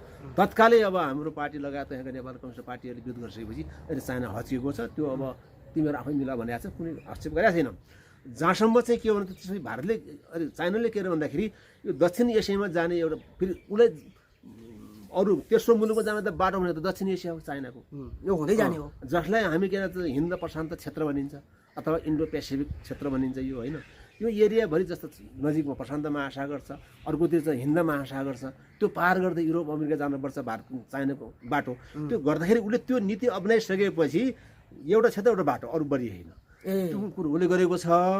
तर यसले के गरेछ भन्दाखेरि चाहिँ त्योभन्दा पहिल्यै एउटा त्यो बिआरको विरुद्ध इन्डो पेसिफिक सैन्य रणनीति भनेर अमेरिकाले अर्को चाहिँ सुरक्षा नीति पारित गरे। त्यसको काउन्टरमा दक्षिण एसियामा उसले चाहिँ बिआरआईको सिद्धान्त ल्याइसकेपछि एक क्षेत्र एक बाटोको सिद्धान्त अथवा परिपाटी एउटा पद्धतिको रूपमा जाने भन्न चाइनाले भनिसकेपछि अमेरिकाले इन्डो पेसिफिक अथवा चाहिँ होइन हिन्द प्रशान्त चाहिँ यो क्षेत्रको सैन्य रणनीति अन्तर्गत भनेको यो दक्षिण एसियामा आफ्नो सेना हो। त्यो मातहत त्यो एमसिसीको कुरा जो अघि हामीले उठायौँ नि, हजुर, यो चाहिँ हिन्द प्रशान्त सैन्य रणनीति अन्तर्गतको कार्यक्रम हो भन्ने जुन भन्ने बारेमा यो भइसकेपछि अमेरिकनहरूसँग चाइनिजहरूको टक्कर पर्ने अवस्था आउँछ। के हुन्छ, कसरी आउँछ त्यो भइसकेपछि उसले के गरेर भन्छ भने त्यो एमसिसी मार्फत एमसिसी 2004 सालमा अमेरिकी सिनेटले पारित गरेको हो। एमसिसी एउटा एजेन्सी हो अमेरिकाको सरकारको। अमेरिकाले के गर्छ भन्दा विभिन्न मुलुकमा चाहिँ आर्थिक सहयोगको नाममा त्यस्ता थुप्रै एजेन्सीहरू बनाएको छ, यो मात्रै होइन अरू पनि छन्। तर यो एमसिसी के छ भने आर्थिक पनि छ, यसमा राजनीतिक र सैन्य पनि छ। किन जताकतै सुरक्षाको कुरा त्यसमा गाँसिएको छ। अर्थ त भनेको पैसा नै दिने गर्छ। जसै तपाईँलाई सिरियामा दियो, सिरिया समाप्तै पार्दै हेर्नुहोस् त्यस कारण सेना लगाएर राख्यो एमसीसीकै पैसा एमसीकै चाहिँ यस्तो पैसा दिएर त्यो विकास निर्माण नाममा त्यहाँ छिरायो त्यसपछि चाहिँ के भन्दा सेनालाई राख्ने बित्तिकै त्यहाँका जनताले विद्रोही सेना तयार गरेर ठोकाठोक गर्दाखेरि त भयो त्यसपछि चाहिँ विद्रोही सेनालाई चाहिँ रसियाले सहयोग गर्यो अमेरिकाले चाहिँ त्यहाँका सत्ताधारीहरूलाई सहयोग गर्दाखेरि त लडाइँ भयो अमेरिका ध्वस्त के अरे सिरिया ध्वस्त भयो त्यसपछि तपाईँको यता चाहिँ अफगानिस्तानमा पनि उसले के अरे त त्यही एमसीसी पाइप गरेर उतातिर हिजोको थुप्रै अब गृहयुद्ध भएको देश हो नि त्यो त भइसकेपछि त्यसलाई पुनरुत्थान गरेर एमसीसी मार्फत रकम पठाइदियो आफ्नो सेना राख्ने बित्तिकै फेरि चाहिँ भूमिगत ग्रुपले ठोकेर त्यहाँ कति सेना अमेरिका मार कति अमेरिकी सेना पनि त्यहाँ पुरै खरानी भयो हेर्नुहोस् धेरै बताउँदैनन् भइसकेपछि चाहिँ अब त्यहाँ पनि ध्वस्त भयो र त्यति मात्र नै दक्षिण अफ्रिकाका जस्तो घाना माले जस्ता मुलुकहरूमा थुप्रै देशहरूमा चाहिँ एमसीसी लगेर त्यहाँ यस्तै आर्थिक दिएको छ यद्यपि त्यहाँ धेरै यस्ता खालका चाहिँ मतलब राष्ट्रिय सवालमा त्यो ठुल्ठुला पहिलेदेखि समस्या छैन जति बेला होइन सोहिद असोहिदको बिचमा ठुलो दमन उत्पीडन थियो त्यो त नेल्सन मण्डेलाले चाहिँ 27-28 जेल बसेर पनि पछि उहाँलाई चाहिँ अब बाहिर आइसकेपछि नेता मानिसकेपछि सबैलाई समाधान गरिदिनु पऱ्यो नेल्सन मण्डेला बन्नुभयो नि त त्यसमा त्यहाँ त्यो समस्या अहिले छैन जहाँ कि दक्षिण अफ्रिकाकै चाहिँ घाना तपाईँको यता माले उता चाहिँ ट्युनिसिया जस्ता देशहरूमा के छ भन्नुहुन्छ भने त्यसले राखिदिएको छ हेर्नु एमसीसी आफ्नो सेना पनि त्यहीँ घुमाउँछ कहिले हेलिकप्टर जान्छन् अब त्यहाँ फेरि पुरै समस्या उत्पन्न हुन थालिसकेको छ यद्यपि त्यहाँ पहिला आर्थिकमा गएको हो भने अब यहाँ पनि के छ एमसीसी मार्फत उसले सेना ल्याउने सुरक्षाको नाममा त्यो सुरक्षा जो 50 करोड अथवा नेपाली 50 अर्बको जो पैसा भनिएको छ नि उनीहरूको 55 करोड लगेर त्यो पैसा के गर्ने हुन्छ भन्नुहुन्छ भने त्यो पैसाको सुरक्षा गर्नको निम्ति नेपाली सुरक्षा उसलाई चाहिँदैन सुरक्षा उसैले गर्ने हो निर्माण उसैले गर्ने हो बौद्धिक सम्पत्ति हाम्रै हुने इन्जिनियरबाट नाप्ने खन्ने सबै के नाप्ने बौद्धिक सम्पत्ति अमेरिका र उनकै ल्याउने हो अनि त्यसले अलिअलि मद्दत खास टेक्निसियन उसैबाट ल्याउने हो सबै भइसकेपछि चाहिँ यहाँ केही गर्न पर्दैन कुनै कर्मचारीहरू त्यहाँ कर्मचारी भर्ना गर्नु पर्यो लेखा परीक्षण कर्मचारी भर्ना गर्दा पनि चाहिँ एमसीसीले भारत अमेरिकाको अनुमति चाहियो अनि त्योको चाहिँ लेखा परीक्षण गर्दा अमेरिकाले गर्नु पर्यो अनि सबै चाहिँ के हुन्छ क्षतिपूर्ति के गर्दा घाटा भयो अर्थात् त्यसलाई कसैले नोक्सान गरिदियो भने त्यो अमेरिका कानुन लागु हुन्छ नेपालको कानुन लागु एउटा त्यो छ सुरक्षाको साथ त्यसपछि त्यसको सुरक्षा गर्नको निम्ति चाहिँ उसले नेपालमा 3 ठाउँमा आफ्नो सेना तैनात पार्ने योजनामा पुरै डिमार्केसन सुरक्षाको लागि भनेर लागेको त नियत अर्कै छ पहिलो चाहिँ मतलब तपाईँको चितवन जो चितवन सामरिक हाम्रो देशको नि भूगोलको हिसाबले यता हिसाब सबै ठाउँले त्यहाँ चितवनमा एउटा अमेरिकी सेनाको एउटा प्लाटुन राख्ने त्यहाँ अथवा बटालियन राख्ने त्यहाँ अर्को चाहिँ मध्य पहाडको पाल्पामा राख्ने अर्को चाहिँ उता चिनको सिमाना रहेको जिल्ला हिमाल पारीको हामीले भन्ने जिल्ला मुस्ताङमा राख्ने 3 ठाउँमा अमेरिकी सेना तैनात पार्ने एमसीको मार्ग उनी आउँदैछन् त्यो सबै डिजाइन भएको छ र यति याग होटलमा रहेको एमसीएको कार्यालयले नेपालको कार्यालय पुरै चाहिँ डिजाइन नक्सा गरेर राखेको छ यस्तो खालको छ भइसकेपछि त्यो सेना आइसकेपछि चाहिँ 5 वर्षमा फिर्ता हुन्छ भन्ने कुरो गर्नुहोस् कुनै ग्यारेन्टी छैन 5 वर्षसम्म काम मात्रै लागु भयो त्यो भन्ने ग्यारेन्टी किन भन्नुहुन्छ भने जसरी तपाईँको 16औं शताब्दीमा इन्डियामा व्यापार गर्ने गरी चाहिँ बेलायतबाट व्यापारी त्यहाँ आएका थिए पठाइएको थियो पछि बेलायती साम्राज्यवादले चाहिँ आफ्नै गभर्नर पठाएर भारतमा 27,000 चाहिँ भारतीय फौजलाई चाहिँ उबेलाको जमानामा थुनेर हेर्नुहोस् त्यहाँ के गरेर हुन्छ भने आफ्नो कोलोनी कब्जा गर्यो धेरै चाहिँ मतलब त्यहाँ के थियो हुन्छ भने त्यो सामन्तवादी राज्य टुक्रे राज्य करिब करिब त्यहाँ त 500 भन्दा बढी साना राज्यहरू थियो त्यो पनि सामन्तवादी राज्य हुने त राजतन्त्र नै थियो त्यो सबलाई लखाडेर सबलाई कब्जा गरेर इस्ट इन्डिया कम्पनी नामबाट 300 वर्ष सरकार चल्यो थियो त्यसका विरुद्धमा विभिन्न खाले चाहिँ मतलब सैनिक विद्रोह पनि भयो 1857मा त नेपालबाट पनि यहाँबाट सेना गए जङ्गबार राणा आफै त्यहाँ गएर लड्दाखेरि चाहिँ विजय प्राप्त गरिसकेपछि लग्नो लुट पनि नेपाली सेना समेत गएर गरे त्यसपछि आइसके तपाईँको चाहिँ के माग्छु भन्दाखेरि गुमेको हाम्रो सुगोल सन्धिबाट गएको भूभाग माग्छु भन्दाखेरि चाहिँ बाँके बर्दिया कहिलेकाहीँ कञ्चनपुर 4वटा जिल्ला इस्ट इन्डिया कम्पनीले नेपाललाई फिर्ता दिएको उति बेला भने यसरी गर्दै ऊ चाहिँ के थियो भन्नुहुन्छ भने बेलायती साम्राज्यवाद व्यापार गर्ने नाममा अमेरिका घुसेको थियो र पछि उसले 3 वर्ष आफ्नो उपनिवेश चलायो त्यस्तै अहिले चाहिँ आर्थिक सहयोगको नाममा अमेरिकालाई चाहिँ आफ्नो यहाँ पहुँच बनाएर चाहिँ उसकै चाहिँ सेना ल्याउने उसकै चाहिँ आर्थिक नीति उसको चाहिँ सैन्य नीति उसकै राजनीति भइसकेपछि भोलि यहाँ फेरि नेपाललाई चाहिँ अहिलेको नव उपनिवेशी पहिला त उपनिवेश हुन्थ्यो अब त नव बनाउने किन भन्दा दोस्रो विश्वयुद्धपछि उपनिवेशवाद त लगभग संसार समाप्त भएको छ संसारका धेरै मुलुकमा भयो चाहिँ बेलायती साम्राज्य सबै फिर्ता भयो, देशहरू स्वतन्त्र हुने कुरा सुरु भयो, युगको सुरु भयो होइन। जर्मन जस्तो एउटा चाहिँ मतलब हिटलरी साम्राज्य पनि सबै खतम भएर गयो दोस्रो विश्वयुद्धबाट भइसकेपछि। अब हुने भयो त नव कोलोनी, अब न्यू कोलोनिजम हो। त्यसो भएको हुनाले चाहिँ नव कोलोनिजम जमाउनु निम्ति अमेरिकाले यो ठाउँ रोजेको छ। किन रोजेको छ भन्नुहुन्छ भने यो ठाउँ यो चिनको लागि सामरिक हो। आजसम्म नेपाललाई चिनले माया गर्ने, चिनले सहयोग गर्ने एउटा मात्र प्रमुख कारण छ।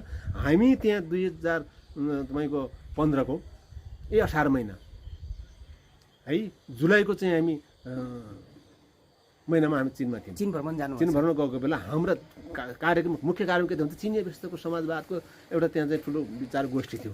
त्यति बेला हामीले त्यहाँ सबै कुरा जानेको बुझेको। उनीहरूले पनि त्यो कुरा के हो भन्नुहुन्छ भने उनीहरू जसरी जुनसुकै चाहिँ शासक आए पनि नेपालमा टेकेर चाहिँ यता तिब्बततिरबाट दलाई लामालाई प्रवेश गराएर हाम्रो बिचमा चाहिँ मतलब भिरन्द गराउनको निम्ति नेपालले रोकेको छ। अमेरिकी सहयोगमा आउन चाहन्छ। अहिले अमेरिकी सहयोगमा दलाई लामा चाहिँ त्यहाँबाट पलायन भइसकेपछि भारतले अमेरिका संरक्षण भइसकेको छ।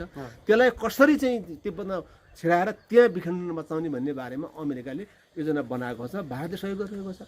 त्यसो गर्दा त्यो बाटो भनेको नेपाल हो। हिजो खाम्पालेहरू पनि चाहिँ त्यहाँ विद्रोह गरेर भाग्दाखेरि नेपालकै मुस्ताङको बाटोभर नेपाल छिरेका थिए र नेपालका सेनाहरूले उसलाई कब्जा गरेर यहाँबाट लहरदरे तपाईँको उता सुदूरपश्चिमको चाहिँ डडेलधुरा जिल्लामा रहेर त्यहाँको के लामा नामको चाहिँ ग्यालजन लामा यस्तै लामाको विद्रोही चाहिँ लामाहरूलाई तिब्बतीहरूलाई त्यहाँ नेपाल सरकारले कब्जा गरेको थियो भने दलाई लामाहरू फुस्केर इन्डिया गएर बचेका छन्। त अब त्यो दलाई लामाले ल्याउनु छ भने त्यति मात्र होइन। अब यहाँ त्यो एउटा कुरो चाहिँ त्यो उसलाई चाहिएको भूमि नेपाल। किन त उसले नेपालमा नेपालका शासकहरू कमजोर छन् भनेको मान्छन्, उनीहरूले भनेको मान्छन्। अहिले त पैसा देखाए त हरियो घाँस देखाइसकेपछि चाहिँ मतलब खसीलाई मार हान्दा रे हरियो घाँस देखाए जस्तैलाई गरे हुन्छ। पैसो भयो आज 55 चाहिँ के 50 करोड अमेरिकी डलर देखाएर उनीहरूले चाहिँ नेपाललाई उनी नेताहरूलाई किनिरहेका छन्। 50 करोड डलर त कुनै ठुलो चिज होइन। उता पञ्चायत कालका अधिनायकवादी तिनै कुरा छोडिदिउँ। 2046देखि यताका जो बहुदलीय व्यवस्था भएपछि नेपाली काङ्ग्रेस एमाले अहिलेको माघेहरू माओवादी सत्तामा गए नि अथवा त्यहाँदेखि यताका सांसदहरू मन्त्रीहरू माननीयहरू प्रधानमन्त्रीहरूको साराको सम्पत्ति छानबिन गर्ने र चाहिँ यिनले गरेका भ्रष्टाचारको सम्पत्ति सारा चाहिँ आयोग गठन गरेर कब्जा गरेर राख्ने हो भने त्यो चाहिँ 50 करोड मात्रै अमेरिकी डलर हाल्यो कि त खरबौँ अमेरिकी डलर जम्मा हुन्छ हेर्नुहोस्। त्यसै ब्युरोक्रेसीमाबाट हुने भ्रष्टाचार छ हेर्नुहोस्। अन्यताबाट छ सामाजिक सङ्घ संस्थाबाट त मेन पावरबाट कति विचलन भएको छ पैसा हेर्नुहोस् त मान्छे बेचेर जग्गा दलालहरूले कति विचलनबाट पैसा हेर्नुहोस् यहाँ सारा यो सरकार त दलालहरूको माफियाहरूको हो। त काला बजार तस्करको सरकार भएको कारणले के गर्छ भन्नुहुन्छ भने त्यो सम्पत्ति उसले चाहिँ भनेको राष्ट्रिय सम्पत्ति उसले सुरक्षा गर्दैन, यसलाई त जताभावी बढाउनु पर्ने हो। त्यसो भएको हुनाले त्यो 50 करोडको गर्नुभन्दा यहाँ चाहिँ सारा कडा कानुन बनाएर साँच्चै के भन्यो भने नेपाललाई त तपाईँको 10 वर्ष यिनकामा 5 वर्षमा यो काया पल्टन गर्ने पैसा राखिन यिनका बैङ्कहरू त अहिले खाली छ। जनताबाट चाहिँ ब्याज असुलेर राखे त्यति पैसा चलाउनु यिनका गल्ली गल्लीमा बैङ्कमा पैसा राखि नसक्ने पैसा चाहिँ यिनका घर घरमा छ। विदेशी बैङ्कमा खातामा राखेका छन् शासकहरूले। हेर्नुहोस् अहिलेको चाहिँ एमालेहरू हिजोको एमालेको अहिलेको नयाँ एमालेहरूको सारा सम्पत्ति खोज्ने हो भने नेपाली काङ्ग्रेसको हिजोको दरबारीहरूको सबै अगाडि सब सामने सामने छ नि त। भने यति मात्र नालायक छन् कि एनसिएलले तिर्नुपर्ने करलाई झार्न नसक्ने। अमेरिकाले फालिदिएको चाहिँ 50 डलर चाहिँ त्यो पनि चाहिँ रियाल चौन उल्टै चाहिँ तपाईँको 14 चाहिँ तपाईँ खर्ब रकम त नेपालले अर्ब रकम त अर्ब रकम त नेपालको पैसा हाल्नुपर्छ त्यहाँ एमसीमा 50 त उनीहरूको 14 त हाम्रो नि फेरि हेर्नुहोस्। त्यो बनाएर गर्दाखेरि कार्यालय खोलेको छ 2 अर्ब यिनले खाइसके। यति आइन्दा एउटा होटेलमा छ कुनै चाहिँ मतलब सङ्घ संस्थाको होटेलमा 5 तारा होटेलमा राख्नुपर्छ। अति महँगो होला, हतै महँगो हो। त्यो सबभन्दा माथिको फ्ल्याटमा छ त्यो भन्दा सुनिएको छ भने आफ्नो आसेपासेहरू भ्रष्टहरूलाई पाल्नको निम्ति उनलाई पोख्नको निम्ति केपी ओलीको नेतृत्वको यो भ्रष्ट सरकार त्यस्ता भ्रष्टाचारले गरेको हुनाले यो नाङ्गिएको छैन कारण त्यो हो। त्यसो भएर अब म भन्न खोजेको के त भन्दाखेरि दक्षिण एसियामा सेना कसरी राख्ने भनेर चिनिया प्रभावलाई चिनिया हैकम अब अमेरिकालाई त केही वर्षपछि अमेरिकालाई त यद्यपि सैन्य रणनीतिमा र सैन्य शक्तिमा अमेरिकालाई धेरै टाइम हामीलाई धेरै चाहिँ विकास गर्नुपर्छ, खर्च गर्नुपर्छ। तर आर्थिकमा हामी धेरै होइन छोटै अवधिमा अमेरिकालाई हामी माथि हुन्छ चाहिने भनेर राखेको छ। त्यो भइ पनि राखेको छ। अबको अहिलेको कोरोनाको कुनले गर्दा संसारमै ठुलो समस्या आयो। ठुलो मानवीय चाहिँ मतलब क्षति भयो। चीन पनि त्यसमा परेको छ। तर आजको चाहिँ मतलब साम्राज्यभन्दा पतन गलीको साम्राज्यमा चाहिँ गिरेको पुँजीवाद त पुरै असफल भयो नि। पुँजीवाद त आज चाहिँ मानवीय समस्या हल गर्ने कुरा त पुरै वर्गीय पनि थिएन। आज धनाढ्य मुलुक अमेरिका जस्तो मुलुक कि त्यसले चाहिँ जलथल मात्रै जल पृथ्वी मात्रै होइन, त्यहाँका धनाढ्यहरू त्यहाँको सरकार त आज तपाईँको चन्द्रमा र मङ्गल ग्रहमा चाहिँ जग्गा किनिदिएको पैसा बोकेर बैङ्कमा राखिरहेको पैसा उनले केही छैन हेर्नुहोस्। पश्चिम युरोपका चाहिँ मतलब त्यहाँको धनाढ्यहरू पैसा राख्ने ठाउँमा छर्दै हिँड्थे, तर आज कोरोनाले त तिनलाई त बचाएन नि त, पैसा त बचाएन, पैसा छर्दै फाल्दै हिँडेको नि हेर्नुहोस्। किन भन्नु भन्दाखेरि किन बचाएन त, उत्तर कोरियामा चाहिँ कोरोना जानिसकेको छैन, क्युबामा गयो तुरुन्तै गरे, भियतनाममा कम्युनिस्ट पार्टीको सरकार छ अहिले पनि यद्यपि त्यो संशोधनवादी हो तर कम्युनिस्टको कल्चर त्यहाँ पनि उनले चाहिँ समाधान छिटै गरे। चाइनामा पनि चाहिँ सुरुमा निस्कियो समाधान गरेको थियो, फेरि लापरवाही गर्दाखेरि व्यापारी दृष्टिकोणले चाहिँ मान्छे छोड्दाखेरि त्यो फेरि सुरु भएको छ, फेरि त्यो कोरोना जन्मिराखेको छ, तर पनि नियन्त्रण गरेको छ। तर पश्चिममा पुँजीवाद साम्राज्य मुलुक हेर्नुहोस् त आज करोडौँको चाहिँ मतलब त्यहाँ के अरे मानव जनको के अरे लाखौँ भइसकेको छ, अन्त कति हुने हो हिसाब किताब छैन। त्यस कारण अब संसारमा के त हुँदाखेरि पुँजीवाद बेला वैज्ञानिक समाज अर्को होइन भन्ने कुरो त यही कोरोनाको चाहिँ कहरले पनि देखाएको छ कि हेर्नुहोस्। त्यसो भएर पुँजीवादले के भन्छ आफूभन्दा साना राष्ट्रलाई प्रभाव पारेर गर्नु प्रचण्ड चिनिया पर भोलि दोस्रो विश्वयुद्धले चाहिँ अमेरिकालाई जन्मायो हेर्नुहोस्, अति राष्ट्रको रूपमा समाजवादी मुलुक बन्यो। अब यो अहिलेको चाहिँ मानवीय समस्या स्थिति छ नि, पुँजीवाद त पुरै असफल विश्वास योग्य छैन अब यो। त्यस कारण अब चाहिँ सारा विश्व जनताका काम गरिने मान्छेको चाहिँ तपाईँको काम गरिने ठाउँको सम्बन्ध विच्छेद भएको छ, कल कारखाना ध्वस्त भएका छन्, मान्छेका रोजगारी टुटेका छन्, संसारमै त्यस्तो छ। नेपालदेखि हाम्रा हजारौँ दाजुभाइहरू चाहिँ लाखौँ दाजुभाइहरू हुनुहुन्थ्यो, आज भारत प्रवासमा चाहिँ लाखौँहरू कुन होला सबै त्यहाँ रोजगारी टुट्यो, सारा कुरा भयो। नेपाल त्यसरी आएको हामी त्यहाँ कुनै व्यवस्थापन गरेको छैन। आज अरेबियन मुलुक चाहिँ पूर्वी तपाईँको चाहिँ मध्य होइन पूर्वबाट आज हजारौँ हाम्रा भने आउँदैछन्, संसारका कयौँ त्यहाँ जाँदैछन्। अमेरिकामा पुरै बेरोजगार छ, अमेरिकामा पुरै अब चाहिँ त्यहाँ मानवीय समस्या उत्पन्न भएको छ, त्यहीँ चाहिँ ट्रम्प सरकार विरुद्धमा मान्छे बन्दुक गरी हिँडिरहेका छन्। त्यसो भएको कारणले के छ भने चाहिँ अबको समस्या हल गर्न पुँजीवादले सक्दैनन्।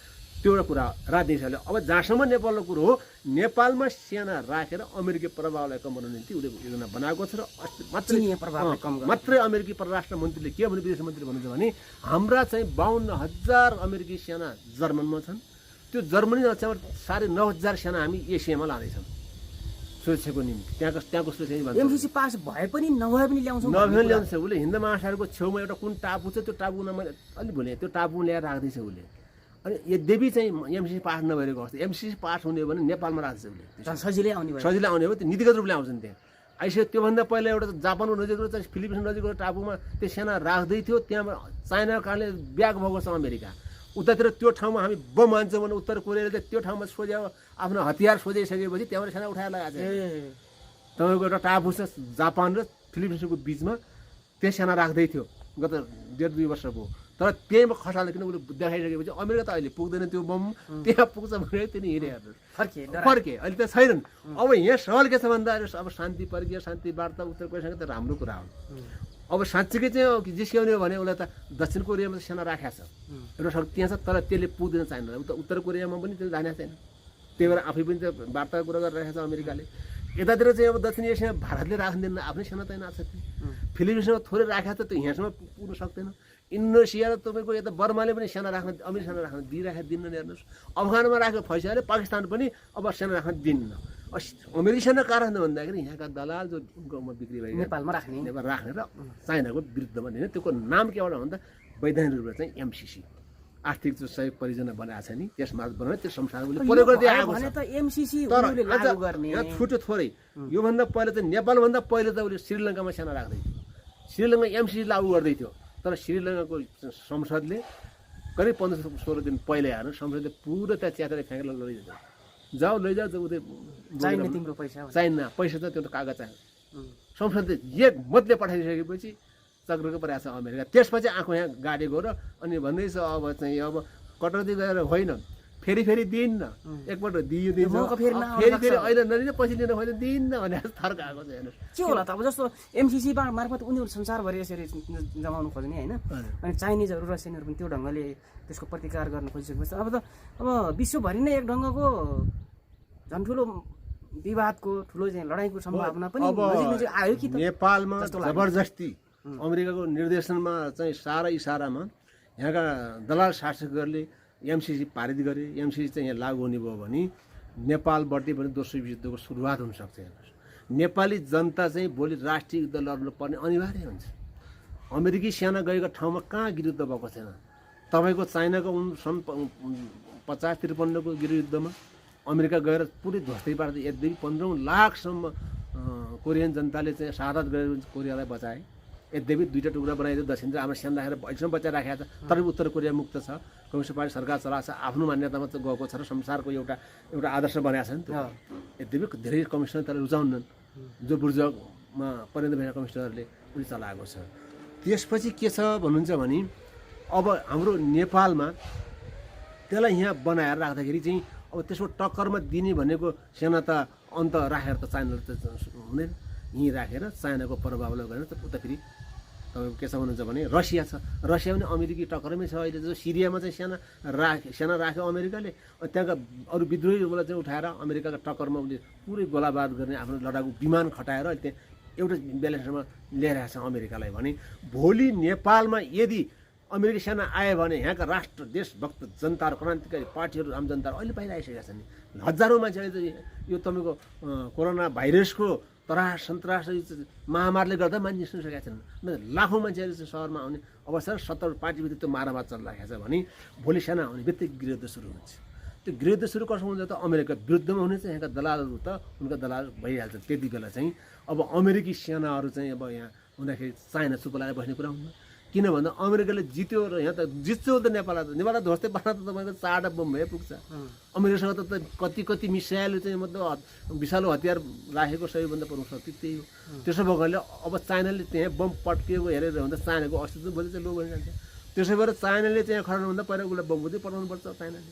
अनि उता रसियाले पनि दक्षिण एसियासँग नजिक छ रसिया त।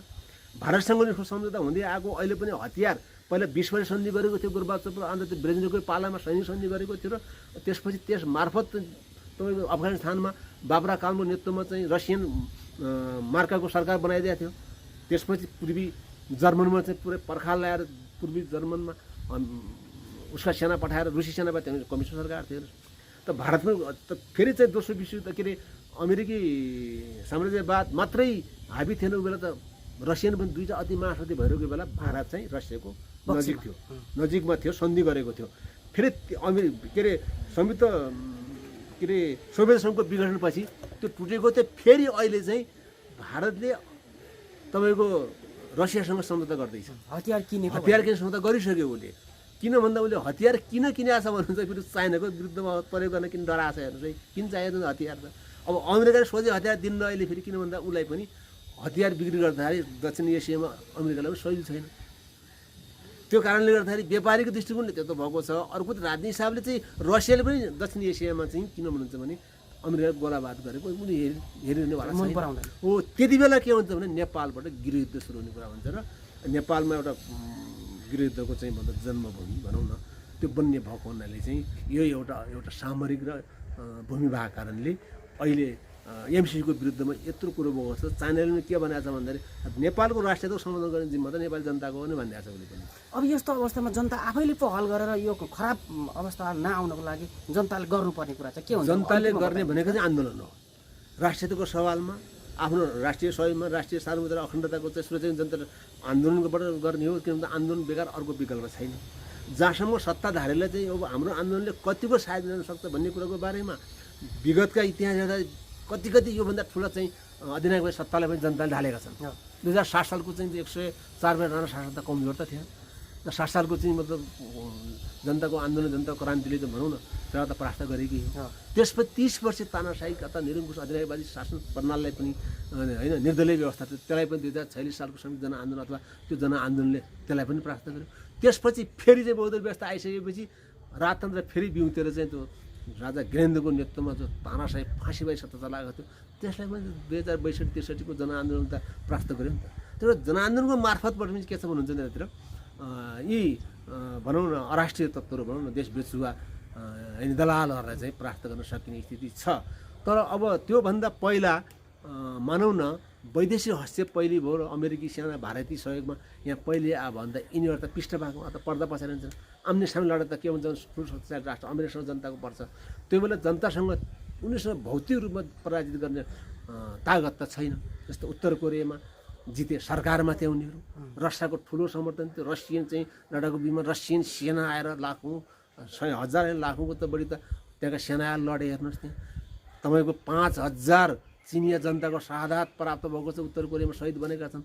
माओ सेतुङको जेठो छोरो चाहिँ याङचिङ पनि चाहिँ ती शहीद भयो उनी पनि। हेर्नु उत्तर कोरियामै भयो भने त्यस्तो सहयोग अहिले त्यो सहयोग प्राप्त गर्ने नेपालमा त्यो हैसियत पनि छैन, अहिले जमाना पनि छैन। चिनमा सोझै लडाकु विमान आएर हामीसँग सरसँग लड्न आउँदा पनि छैन त। ऊ आफूलाई पनि सोच चाहियो, हाम्रो निम्ति मात्रै उसले गर्नेवाला पनि छैन अहिले। किनभने विश्व परिस्थितिले फडाउनै गइरहेको छ। यही गर्दाखेरि किनभने आजको युग भनेको त चाहिँ 21औं शताब्दी युग हो र यो के भन्दा ग्लोबलाइजेसन युग हो क्या। किनभने अनि भूमूल्यकृत साम्राज्यवादको युग हो यो। त्यसो भएको हुनाले अहिले चाहिँ सजिलो कसैलाई छैन। तर यही बेला यहाँका शासकहरूलाई किनेर अनि संयुक्त राज्य अमेरिकाले चाहिँ आफ्नो पकड कब्जा गर्ने, त्यो सैन्य पकड कब्जा गरेर उसलाई चेक गर्ने बेलासम्म राखिराख्ने देखाइदिने। हाम्रो सेना छन् उत्तर कोरियामा राखेर उता किमिल उनको चाहिँ सत्ता फर्काए जस्तो यहाँबाट चाइनालाई थाउन खोजिरहेको छ। यो सम्भव हामी देख्दैनौँ। तर नेपाली जनता चाहिँ अब उठ्न खोजिरहेका छन्।